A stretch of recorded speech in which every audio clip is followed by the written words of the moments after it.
Hello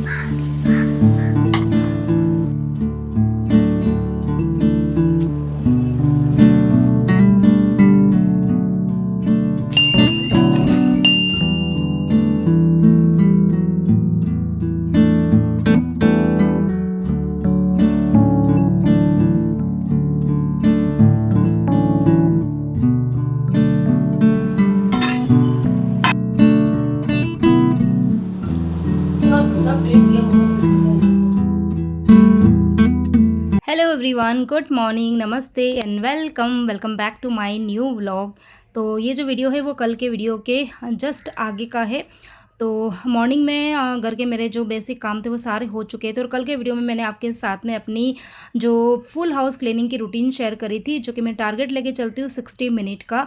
और आप लोगों को मेरे जो क्लीनिंग वीडियोज़ है वो पसंद भी आते हैं, कुछ को पसंद आते हैं और कुछ कुछ जो है वो थोड़े से या तो नाराज़ हो जाते हैं, या फिर हो सकता है कि उन्हें लगता होगा कि रोज़ रोज़ क्लीनिंग के वीडियोस क्यों शेयर करते हो।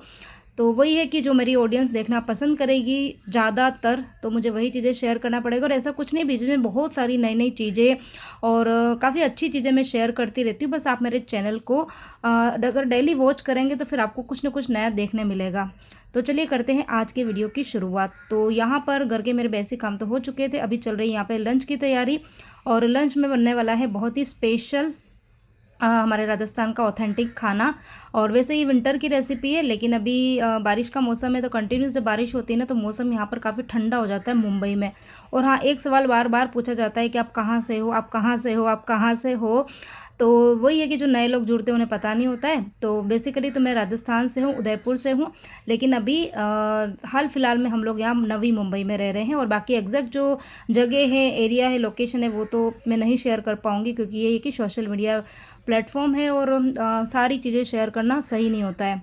तो यहाँ पर मैं बना रही हूँ मक्की के ढोकले। तो यहाँ पर मैंने मक्की का आटा लिया है, उसमें थोड़ा सा मैंने पापड़ खार डाला है, नमक डाला है, थोड़ा सा अजवाइन डाला है।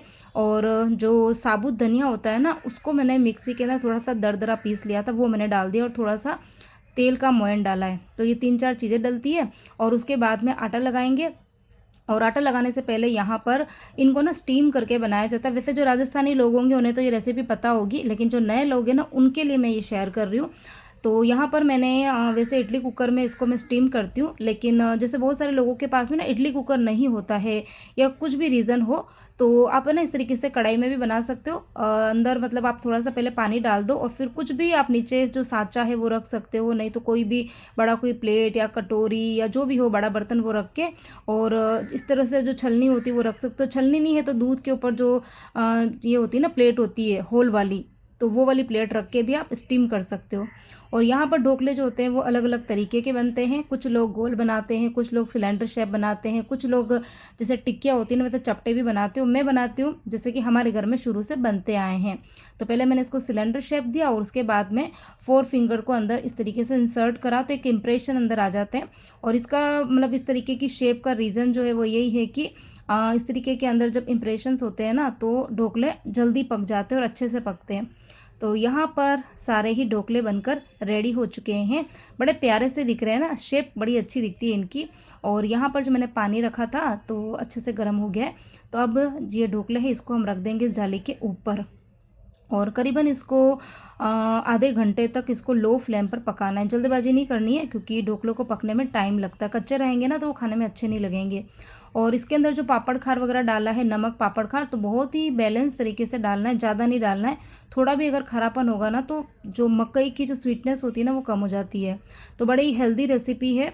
और जैसा कि मैंने प्रीवियस व्लॉग में आप लोगों को बताया था ना कि जो आटा है, मतलब जो ग्रेन है, वो हमको हमेशा एक तरीके का नहीं खाना चाहिए, मतलब अलग अलग तरीके के चेंज करके खाना चाहिए। तो ये एक अगर हम हमेशा रोटी बना के ही खाएंगे ना, तब हम बोर हो जाते हैं, खुद भी बोर हो जाते हैं, बच्चे भी खाना पसंद नहीं करते हैं। तो हमको ना अलग अलग तरीके की डिश जो है वो बना के मतलब खिलानी चाहिए अपनी फैमिली को, और खुद भी खानी चाहिए। तो थोड़ा सा चेंज रहता है खाने में, तो अच्छा भी लगता है। तो यहाँ पर मैंने मक्की के ढोकले इसीलिए बनाए हैं कि चलो रोटी से थोड़ा सा डिफरेंट कुछ और जो है वो बच्चों को भी खिलाएं और हम भी खाएं साथ में। तो यहाँ पर मैंने ढोकले चढ़ा दिए थे, दाल जो थी वो भी बॉईल हो चुकी थी। लेकिन अभी ढोकलों को पकने में टाइम लगेगा, तो मैंने सोचा जब तक दूसरा काम कर लेती हूँ। तो यहाँ पर ये वाले जो कपड़े हैं ये मैंने कल सुखाए थे। तो वही है कि बारिश के मौसम में एक दिन में कपड़े सूखते नहीं हैं, 1.5 दिन लग जाता है, कई बार 2 दिन भी लग जाता है। पंखे के नीचे सुखाएंगे तब तो ये कि रात भर में सूख जाते, लेकिन अब ये बालकनी है जिसका मैं अच्छा खासा भरपूर यूज़ कर रही हूँ। दो मैंने यहाँ पर ये रस्सी वगैरह बांध दी है, तो कपड़ों को इस तरीके से फैला देती हूँ तो पूरे पूरे दिन पड़े रहते हैं तो सूख जाते हैं। तो यहाँ पर बस इन कपड़ों को अभी मैं ले लूँगी, फ़ोल्ड करने का तो भी टाइम नहीं है, बाद में करेंगे आराम से। तो यहाँ सारे कपड़े जो है वो ले लूँगी। और सुबह मैंने जितने भी मतलब जो आर्टिफिशियल फ्लावर्स है घर के अंदर ना, वो सारे मैंने वॉश करके और वहीं बाथरूम के वहीं पे रखे हुए थे ताकि उसका जो एक्स्ट्रा पानी वो निकल जाए। तो वो भी ना थोड़े बहुत तो सूख चुके हैं, लेकिन हाँ अभी भी गीले हैं। तो अभी मतलब सुबह तो ना बहुत तेज़ बारिश हो रही थी, लेकिन मतलब ज़्यादा देर नहीं हुई थी, आधा घंटा भी नहीं हुई थी, शायद 20 एक मिनट बारिश हुई होगी। उसके बाद में मौसम जो था ना वो पूरा खुल गया और हल्की हल्की सी धूप है। तो मैंने सोचा इन सारे फ्लावर्स को ना बाहर बालकनी में ही लगा देती हूँ ताकि अच्छे से ना सूख जाएंगे।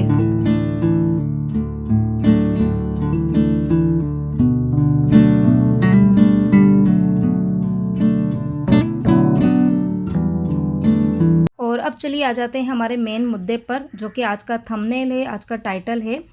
तो बहुत सारी जो हाउसवाइफ्स होती है, मतलब जो घर पे रहती है, मतलब घर के जो काम करती है, तो घर के काम जो होते हैं बहुत सारे लोग तो ये कि आराम आराम से करते हैं, तो उनका पूरा दिन किधर निकलता उन्हें पता ही नहीं चलता। उनके मुँह से हमेशा एक ही बात सुनने में आती है कि हमारे पास तो टाइम ही नहीं है, खाली समय नहीं है। तो खाली समय नहीं, इसका मतलब ये है कि या तो वो काम को अच्छे तरीके से नहीं कर रही है, पूरे टाइम टेबल के साथ में, पूरे टाइम मैनेजमेंट के साथ में नहीं कर रही, इसलिए उनको टाइम नहीं मिल रहा है। एक दूसरा रीज़न ये भी हो सकता है कि हो सकता है उनके घर में काम ही ज़्यादा हो, मतलब वो घर के काम के साथ साथ में कुछ ना कुछ एक्स्ट्रा काम भी कर रही है, इसलिए उनको टाइम नहीं मिल रहा है। कुछ होती है जो वर्किंग होती है, जो घर के काम भी कर रही है और बाहर जॉब पे भी जा रही है, तो उनके पास में भी टाइम नहीं होता है। आज मैं बात उनके लिए कर रही हूँ जो अपने सिर्फ है ना घर के काम कर रही हूँ, वो काम जो है वो टाइम से कर लेती है और फिर उसके बाद में उनके पास में इतना समय रहता है, लेकिन उस टाइम को किस तरीके से यूटिलाइज़ करना है, यानी कि खाली समय में उनको क्या करना है उन्हें पता नहीं चल पाता है। फिर या तो जैसे ही वो फ्री होगी ना तो अपना मोबाइल लेके बैठ जाएंगे, तो या तो वो इंस्टाग्राम, फेसबुक, व्हाट्सअप ये सब स्क्रॉलिंग करते रहेंगे, या फिर किसी न किसी को फ़ोन लगा के घंटे 2 घंटे गप्पे लगाते रहेंगे। अब आप ये बताओ कि जब आप ये चीज़ें करोगे तो आपको इसके रिवॉर्ड में मिलेगा क्या? मतलब खुशी जो होती है ना वो कुछ देर के लिए मिलती है, उसके बाद में तो पता है हमारा खुद का भी मतलब एक बोरियत सी फील होने लग जाती है कि अरे यार घंटे 2 घंटे हमारे बिगड़ गए। तो किस किस को ऐसा लगता है मुझे ज़रूर बता देना। कमेंट सेक्शन में आप अपने मन की कुछ भी बात है ना वो मेरे साथ में ना शेयर कर सकते हैं।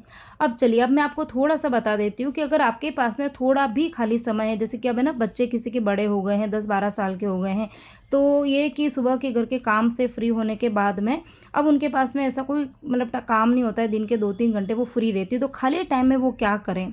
और अगर खाली टाइम आपको नहीं भी मिलता है ना, तो मेरा ये कहना है कि आप कम से कम 1 घंटा तो अपने लिए निकालिए। अब उस ये कि 1 घंटे में 2 घंटा 3 घंटा आपको जितनी भी देर मिल रही है उतनी देर में आप क्या कर सकते हो? तो सबसे पहली बात तो हर एक औरत के अंदर, हर एक लड़की के अंदर, हर एक लेडीज़ के अंदर कुछ न कुछ खूबी होती है, कुछ न कुछ तो होती है। किसी के अंदर टैलेंट होता है कि वो अच्छे से कुकिंग कर सकती है, किसी के अंदर टैलेंट होता है कि उनको गार्डनिंग का कुछ शौक़ होता है, किसी को राइटिंग का शौक़ होता है, किसी को रीडिंग का शौक़ होता है, ठीक है? किसी को जैसे ना मेहंदी लगाने का शौक़ होता है, किसी को स्टिचिंग का शौक़ होता है ना, तो सबके अंदर कुछ न कुछ क्वालिटी होती है। अब ये है कि सबसे पहले आपको ये सोचना है कि आपका इंटरेस्ट किस में है। अब उस इंटरेस्ट के अकॉर्डिंग आप काम कर सकते हैं। जैसे कि अगर आपको गार्डनिंग का शौक़ है, ठीक है, तो आपके घर के अंदर यदि छोटी-मोटी मतलब एकदम छोटी भी बालकनी है ना, तब भी आप 3-4 पॉट जो है वो अलग-अलग तरीके के रख सकते हो। और या फिर आपके घर के अंदर अच्छा खासा एरिया है तो आप वहाँ पर जो भी सीज़नल सब्ज़ी होती है वगैरह ये सब उगा सकते हैं, ठीक है? या फिर छोटे-मोटे कुछ भी प्लांट्स वगैरह तो आप गार्डनिंग कर सकते हैं। तो बड़ा अच्छा लगता है जब आप गार्डनिंग करेंगे ना। मुझे भी शौक़ तो बहुत है, लेकिन वही कि इतना स्पेस नहीं है, तो गार्डनिंग करने का तो एक अपना अलग ही मज़ा होता है। तो गार्डनिंग कर सकते हैं। दूसरी चीज़ ये कि जैसे अगर आपको कुकिंग या बेकिंग का शौक़ है ना, तो आप है ना कुकिंग या बेकिंग कर सकते हो, और पता है कुकिंग और बेकिंग से आप अर्न भी कर सकते हैं।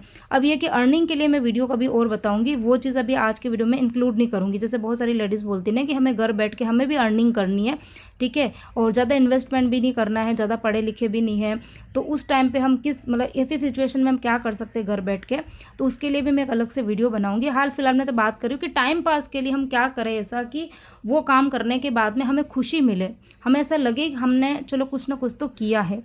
तो ये कि हाँ, आप कुकिंग बेकिंग कर सकते हैं, मतलब अपने बच्चों के लिए आप बाहर से चीज़ें ना ला के आप घर पर ही कुछ ना कुछ बनाओ, न थोड़ी थोड़ी चीज़ बनाओ। ऐसा नहीं कि बना के आप 15-20 दिन महीने भर तक खाते रह रहे हो, थोड़ी थोड़ी चीज़ बनाओ, लेकिन अलग अलग तरीके की चीज़ जो है वो ट्राई कर सकते हो आप।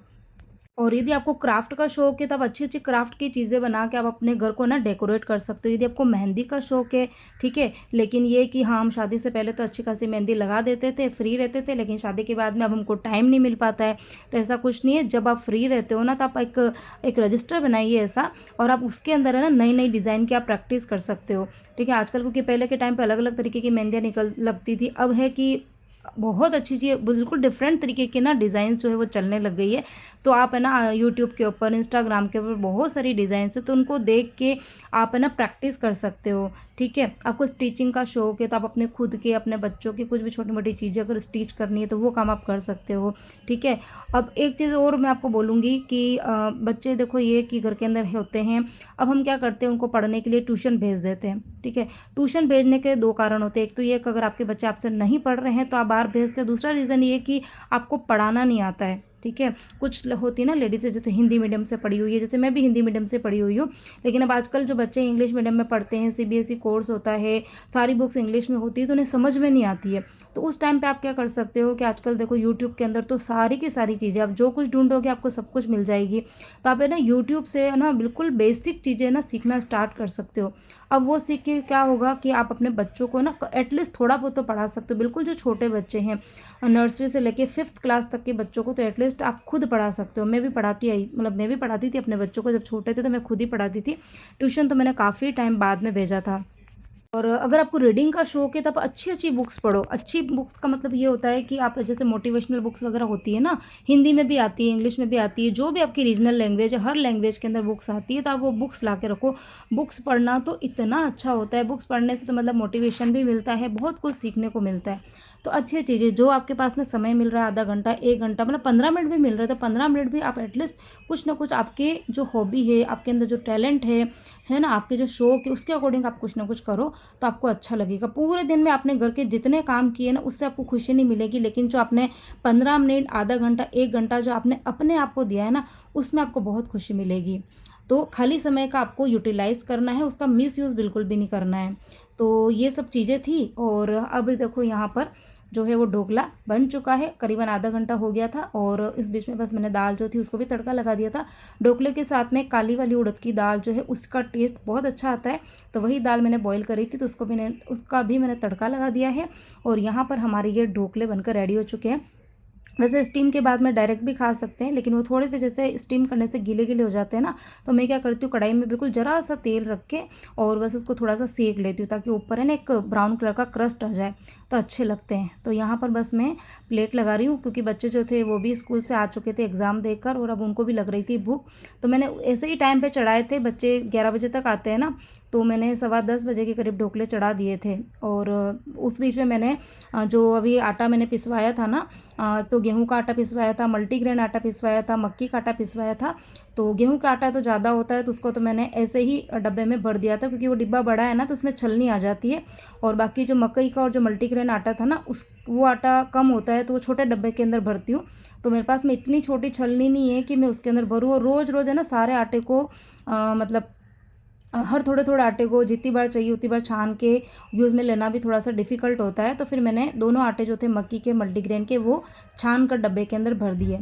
अब मल्टीग्रेन आटे के अंदर मैंने क्या क्या चीज़ें मिलाई है, तो उसके लिए फिर आपको प्रीवियस व्लॉग जो है वो देखना पड़ेगा। 5-6 तरीके के मैंने ग्रेन्स मिलाए हैं, मतलब आपके बच्चों के लिए, आपके लिए, आपके हस्बैंड के लिए, सबके लिए, मतलब फैमिली में जितने भी लोग हैं, भरपूर मात्रा में उसमें कैल्शियम भी है, प्रोटीन भी है, सब कुछ फाइबर रहेगा। तो काफ़ी अच्छा है वो आटा है, तो एक बार आप लोग भी ट्राई ज़रूर करना। और ज़रूरी नहीं है कि सिर्फ उसकी रोटी ही बनानी है मल्टीग्रेन की, आप तरह तरह की डिशेज़ जो है वो बना सकते हो। तो आने वाले व्लॉग्स के अंदर मैं आप लोगों के साथ में मल्टीग्रेन आटे से क्या क्या चीज़ें बना सकते हैं वो रेसिपीज़ भी मैं शेयर करूँगी। हाल फिलहाल में यहाँ पर खाना बन चुका है, तो हम सब लोग एक बार खाना खाएंगे। और यहाँ पे खाना हो चुका था, खाना खाने के बाद में मतलब पेट तो भर गया था, लेकिन कुछ क्रेविंग हो रही थी कुछ खाने की, मीठा। तो यहाँ पर ये आम पड़ा था, तो मैंने सोचा चलो इसी को कट करके और खा लेते हैं। और इसी के साथ में इस वीडियो को भी मैं यहीं पे एंड करूँगी।